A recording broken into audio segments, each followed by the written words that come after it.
Welcome to NatSecMedia's audio presentation of the military essay by Ukraine's Commander-in-Chief of the Armed Forces of Ukraine, Valerii Zaluzhnyi, titled Modern Positional Warfare and How to Win in It. In early November 2023, an interview with Zaluzhnyi used the word stalemate, and without consideration of his actual presentation, the press misframed the statement, and from that day forward missed what Zaluzhnyi actually said. He only used that term in the sense of the technical aspects of the war, and did not state this about the entirety of the war. The definition of stalemate is as follows. It is a noun for a chess position of the pieces in which a player cannot move any piece except the king, and cannot move the king without putting it in check. The secondary definition expands this view beyond chess to say any position or situation in which no action can be taken or progress made. Deadlock. While one may argue if Ukraine is in a stalemate, it was not the statement of the Commander-in-Chief, Valerii Zaluzhnyi, and that distinction matters. Not only did the Washington Post and other major Western newspapers get this distinction wrong, but Ukrainian news outlets stated the same. The opinion of stalemate has consequences in asking citizens of various countries to send support to Ukraine. For this reason, we take a look at the actual essay produced by NatSecMedia with the tools at 11 Labs. Thank you for joining us, and now, Modern Positional Warfare and How to Win in It, an essay by Valerii Zaluzhnyi, Commander-in-Chief of the Armed Forces of Ukraine.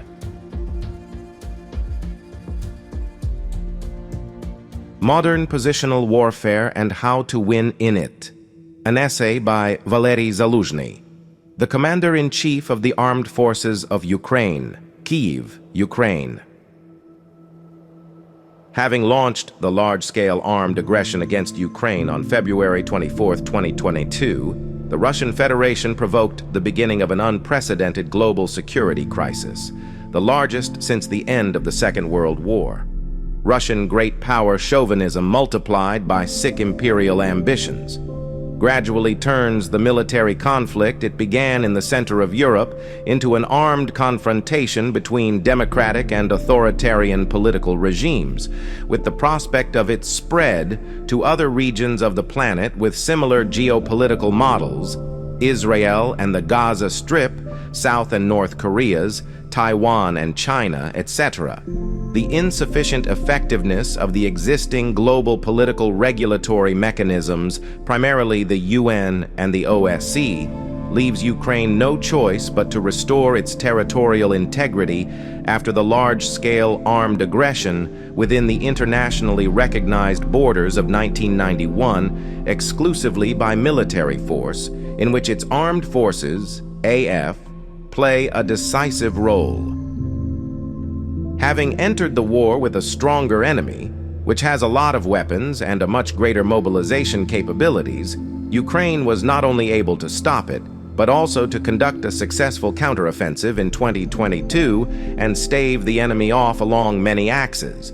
The people of Ukraine have demonstrated their willingness not in words, but in deeds to lay down their soul and body for their freedom. However, due to many subjective and objective reasons, the war at the present stage is gradually moving to a positional form, a way out of which in the historical retrospect has always been difficult for both the armed forces and the state as a whole. At the same time, the prolongation of a war, as a rule, in most cases, is beneficial to one of the parties to the conflict. In our particular case, it is the Russian Federation, as it gives it the opportunity to reconstitute and build up its military power. Therefore, the issues of understanding the causes of such a situation, finding possible ways out of it, and changing the nature and course of this war in favor of Ukraine are of particular relevance in modern conditions. An analysis of the current situation in which the armed forces of Ukraine and other components of the state defense forces are placed shows that in order to find a way out of the positional form of warfare, it is necessary to gain air superiority, breach mine barriers in depth, increase the effectiveness of counter-battery, create and train the necessary reserves, build up electronic warfare (EW) capabilities, Therefore, the determination of the reasons for the transition of hostilities to the positional form and the search for possible ways out of this situation should obviously be carried out according to these main components. It should be noted that the above-mentioned components in no way level the role and place of missiles and ammunition, artillery systems, missile systems, electronic warfare, other types of weapons and equipment provided by partners. They only complement them in the context of increasing the capabilities of the defense forces through new technological solutions and innovative approaches on a way out of the positional crisis on the line of contact. Let's consider these reasons in more detail. Reasons for the transition of hostilities to the positional form. As for gaining air superiority, modern art of war involves gaining air superiority to successfully conduct large-scale ground operations. This is reflected both in the doctrines of NATO armed forces and in the governing documents of the armed forces of the Russian Federation. The armed forces of Ukraine entered the war with 120 tactical aircraft, out of which only 40 were considered to be technically suitable for utilization, and 33 medium and short-range anti-aircraft missile battalions, of which only 18 had fully serviceable equipment. Due to the material and logistical assistance of the partner nations, Ukraine has strengthened its aviation and air defense system. In particular, fighter and attack aircraft, as well as Soviet-made helicopters, were received. The number of anti-aircraft missile systems was significantly increased mainly due to Western-made assets, in particular Martlet, Starstreak, Javelin, Pioran, Mistral, Stinger, Grom, man-portable air defense systems, Gepard self-propelled anti-aircraft guns, Skynex air defense gun systems, Avenger, Stormer, Patriot, Hawk, Iris-T, NASAMS, SAMP-T, Crowtail NG air defense systems. Due to this, since the beginning of the large-scale armed aggression, the Russian Federation has lost a number of aircraft that roughly corresponds to the number of aircraft of one air army, and helicopters, about 13 regiments, brigades, of Army aviation. In addition, the losses of enemy air defense systems of various types already exceed 550 pieces. Despite such losses, today the enemy continues to maintain significant air superiority, which complicates the advance of our troops, and is one of the key factors that transforms the nature of hostilities into a positional form. According to various assessments, at the end of 2023, the enemy may augment the number of aircraft by building new attack aviation squadrons, so special attention should be paid to this circumstance. But despite the significant quantitative and qualitative superiority of the enemy in aviation and air defense, it cannot convert it into complete dominance in the air due to the successful work of our elements of direct air defense cover of troops, which constantly increase the number of the engaged enemy air attack weapons. This leads to the fact that the enemy does not feel calm in the skies of Ukraine. His aviation tries not to enter the kill zone of our anti-aircraft defenses and utilizes air assets mainly from long ranges, which significantly reduces their effectiveness. Instead, the enemy's unmanned aerial vehicles come to the forefront, which have taken over a significant part of the tasks of manned aviation in terms of aerial reconnaissance and airstrikes. Mine barriers. As for mine barriers breaching in depth, the next prerequisite that transforms the nature of current hostilities into a positional form is the widespread use of mine barriers by both the enemy and our troops. Let's consider the situation with the capabilities to breach such barriers by our troops. As of February 24, 2022, the armed forces of Ukraine had a limited capabilities package designed for breaching mine barriers. There were technically outdated pieces of equipment in service. Due to Western partners in the course of hostilities, it was possible to slightly augment the capabilities of engineer units, elements, on breaching using such assets as M58 Miklik, Wysent-1, NM-189 Ingenieur Panzerwagen, but given the unprecedented scale of these barriers, even such capabilities are objectively lacking. Today, the enemy mine barriers along particularly important axes have a high density and reach a depth of 15 to 20 kilometers. Their cover is conducted by reconnaissance UAVs, which effectively detect our obstacle-clearing detachments, teams, and target fire at them. In case of successful mine barriers breaching, the enemy quickly restores minefields in these areas by such engineering system of remote mine laying as Zemlyadelia. At the same time, the armed forces of Ukraine are no less effective in using mine barriers and reconnaissance and fire complexes to detect and destroy the enemy's engineer equipment for demining. This condition leads to the fact that the offensive operations of both parties occur with significant difficulties and large losses of materiel and personnel. As for counter-battery, in the Russian-Ukrainian war, as in the wars of the past, the role of missile forces and artillery in fires remains quite significant, and depending on the conditions, axes, and areas of operations, varies from 60 to 80% of the total volume of tasks executed. The success of the troops' operations directly depends on the effectiveness of strikes and fire, so the hunt for the enemy's fire is a priority for both parties. Counter-battery is becoming an important component of the armed confrontation.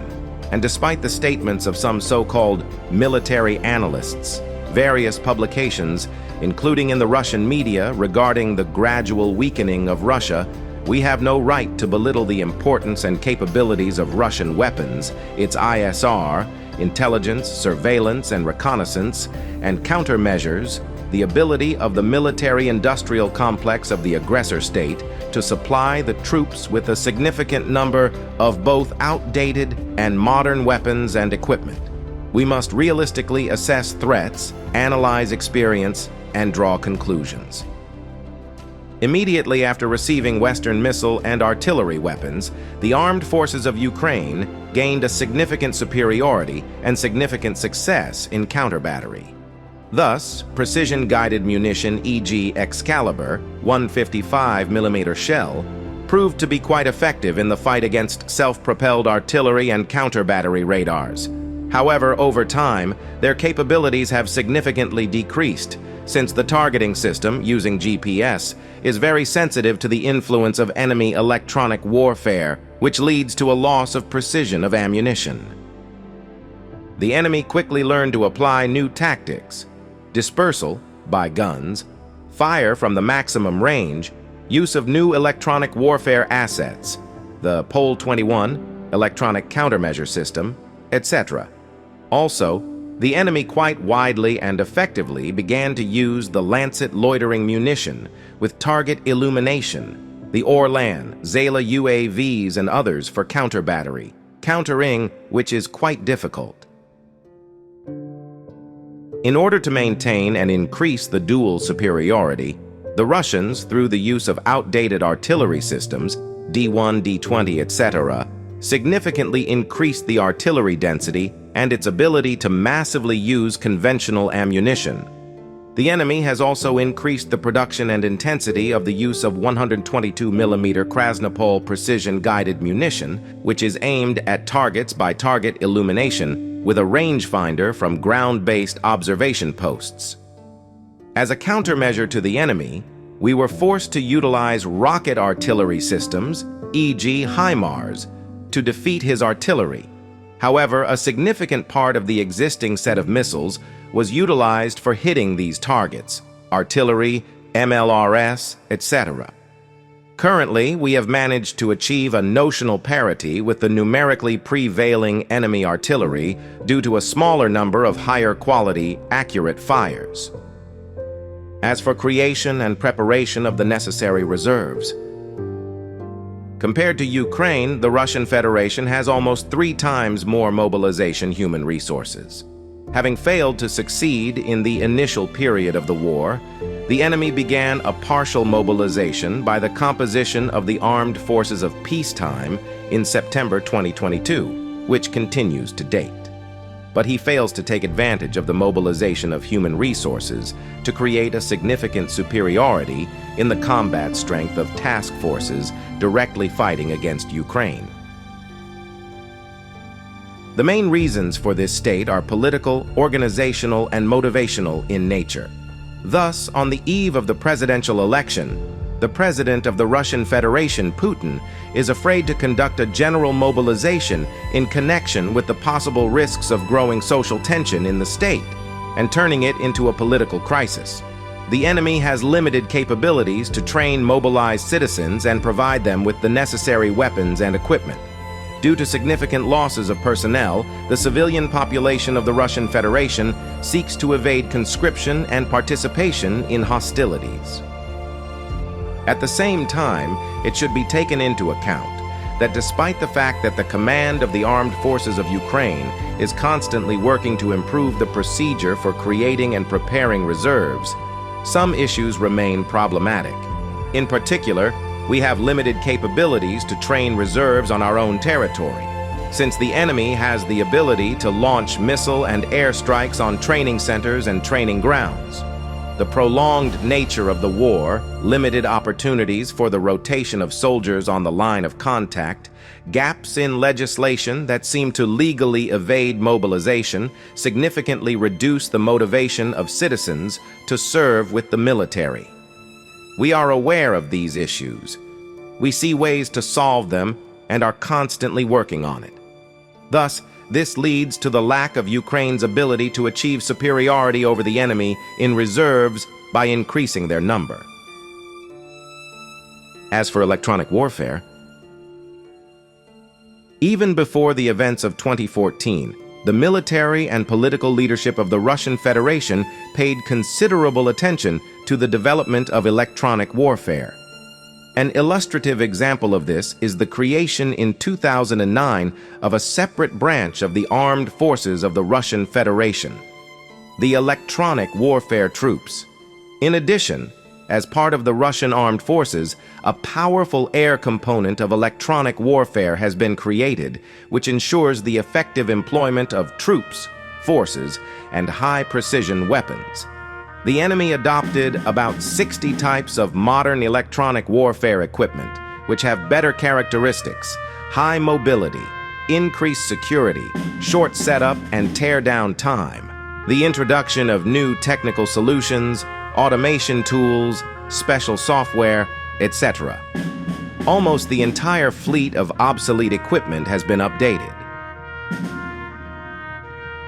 The main advantages of Russian electronic warfare equipment also include the establishment of serial production of the so-called trench electronic warfare, Silak, Piton, Harpoon, Pyrode, Struj, Lysochak, which the tactical level of the Russian troops is saturated with. Despite the fact that since the beginning of large-scale armed aggression, the enemy has lost a significant part of this equipment, today, it continues to maintain a significant electronic warfare superiority. Along the Kupiansk and Bakhmut axes, the enemy actually established a layered electronic warfare system, the elements of which constantly change their location.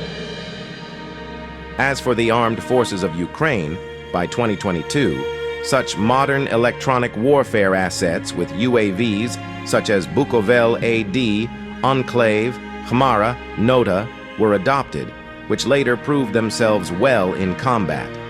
But despite this, at the beginning of the war, about 65% of jamming stations types in units, elements, of the armed forces of Ukraine were produced by the former Soviet Union, and there were only 25 new ones. Given the limited capabilities of the domestic defense industrial complex, the buildup of EW capabilities was carried out at the expense of international military material and logistical assistance by obtaining systems, assets of detection and electronic warfare against UAVs, anti-drone guns, tactical mobile direction finding systems, EW systems with onboard radar stations, etc.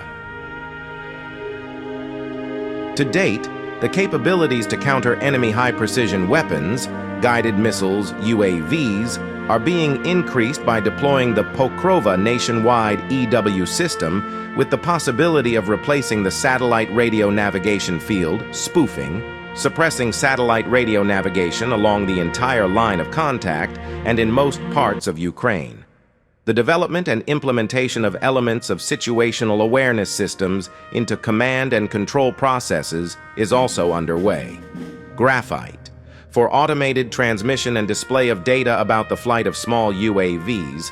Quartz, for collecting, processing, displaying data, and managing radio electronic assets.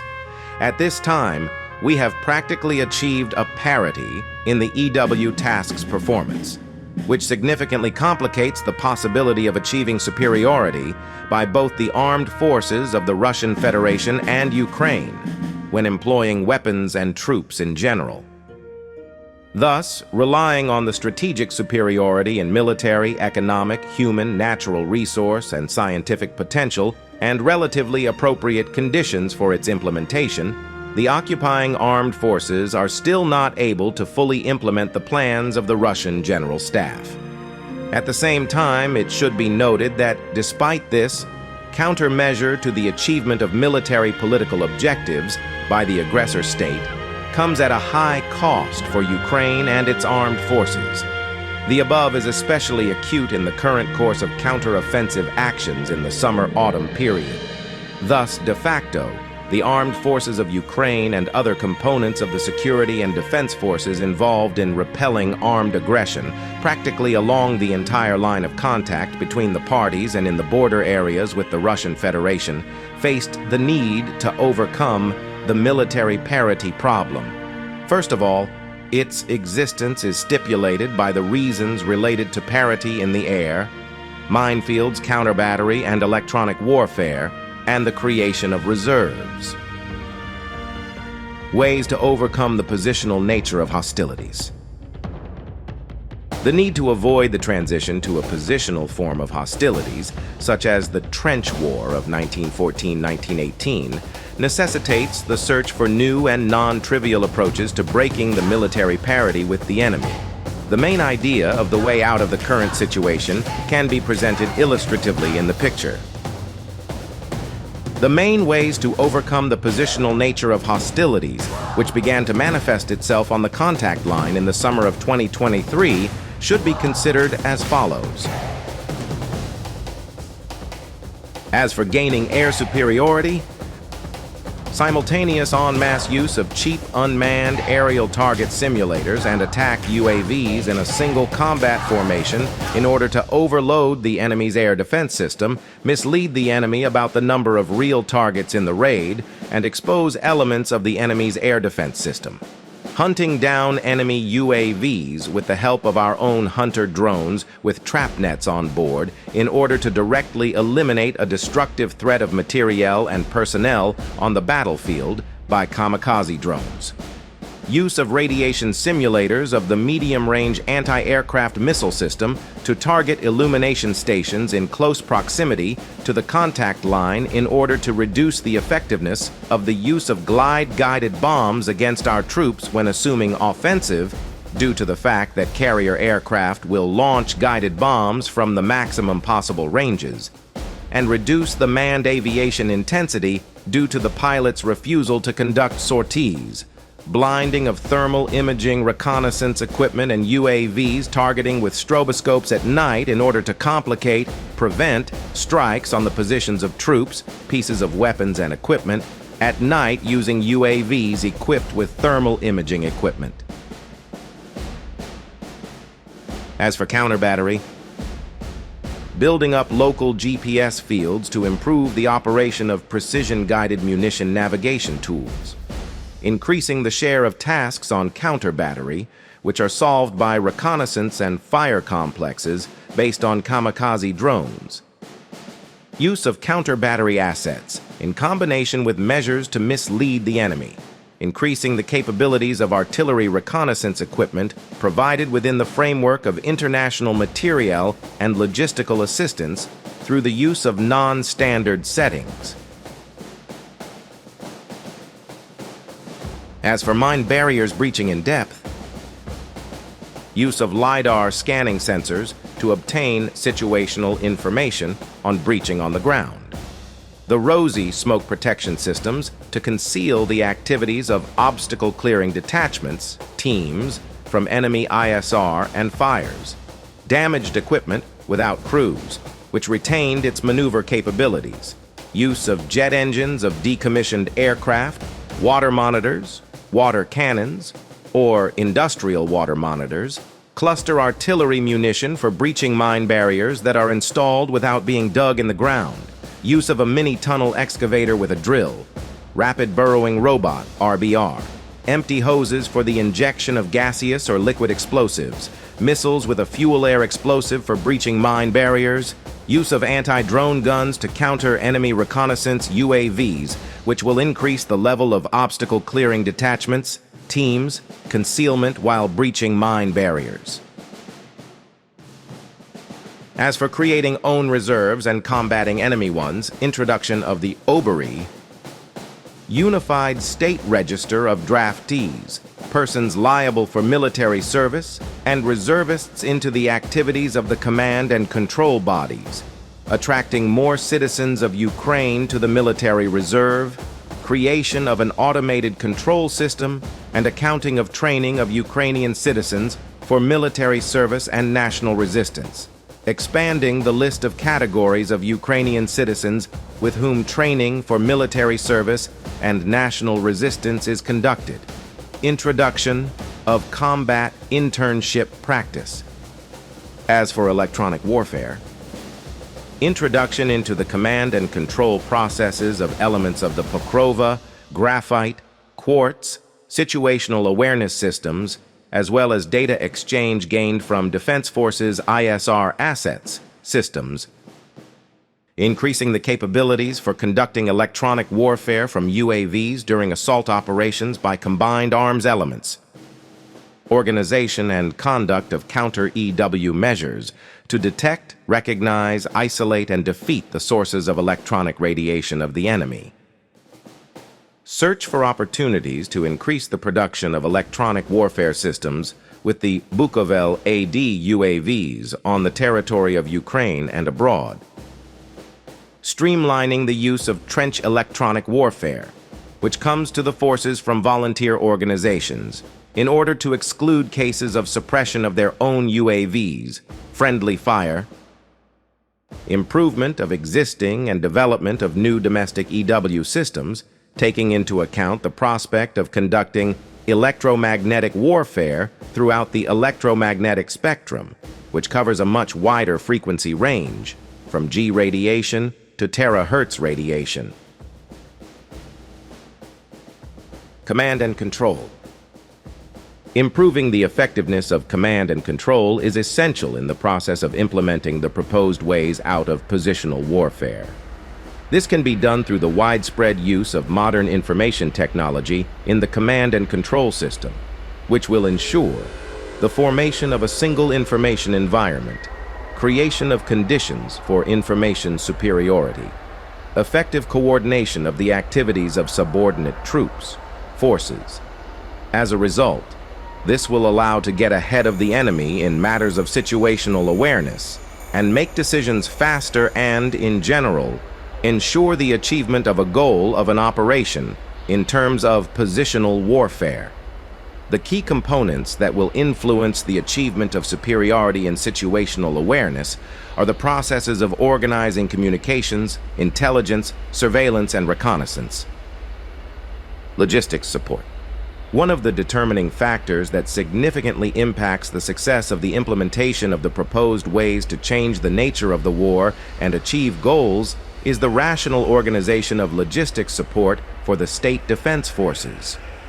Repelling the full-scale armed aggression of the enemy, conducting defensive and counteroffensive operations require a huge number of resources: human, mobilization, financial, material, etc. At the same time, the experience of the Russian-Ukrainian war testifies to the actualization of almost forgotten concepts, for example, such as the accumulation of stocks of missiles and ammunition and other logistics assets. After the end of the Cold War, the collapse of the Soviet Union and the Warsaw Pact states, this concept lost its relevance, but today it has become important both for the enemy and for our state. The Russian armed forces spend a large number of missiles and ammunition, but it should be recognized that some preparations for the war were done. So Russia at this time retains and is able to maintain a superiority in weapons and equipment, missiles and ammunition for a considerable time, while the capabilities of the military industry are increasing despite the introduction by the world's leading countries of unprecedented sanctions against the aggressor state. The armed forces of Ukraine are provided with extensive materiel and logistical assistance by partner nations. However, given the increased intensity of average daily missiles and ammunition consumption, it is not possible to accumulate these funds in the required volumes since large armed forces are deployed, so all logistics assets provided within the framework of material and logistical assistance are distributed among forces according to the priority principle. Partner nations and NATO member countries are currently dramatically increasing the production capacity of weapons and ammunition, but this process is quite long. According to various assessments, it takes at least a year to deploy large-scale production of weapons and equipment, missiles and ammunition, and other logistics assets, and in some types, 2 years. To continue the effective destruction of enemy warehouses, disruption of supply chains, and an increasing trucking distance for ammunition and other logistics assets, the armed forces of Ukraine need to adopt missiles with an increased range, preferably of their own production. The main ways to improve the efficiency of logistics support are development and capacity building of the Ukrainian defense industry, creation and development of an asymmetric arsenal of weapons and equipment in Ukraine, creation, production, and deployment of new weapons. At the same time, when planning and organizing logistics support, it is necessary to take into account the enemy's ability of fire effects on the mobile and stationary components of logistics support, assets of troops, forces.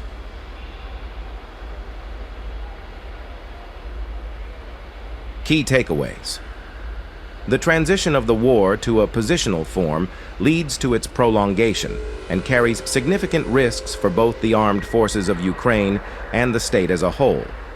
In addition, it is beneficial to the enemy, who is trying in every possible way to reconstitute and increase its military power. This was a reading of the essay, Modern Positional Warfare and How to Win in It, by the Commander-in-Chief of the Armed Forces of Ukraine, Valerii Zaluzhnyi. Thank you for listening to this presentation. NatSecMedia relies upon your support to stay up close and engaged in the information space of Ukraine. Please consider subscribing to our Patreon page to provide steady support as we seek to expand coverage and quality in 2024. Слава Україні! Героям слава і пиздець Російській Федерації!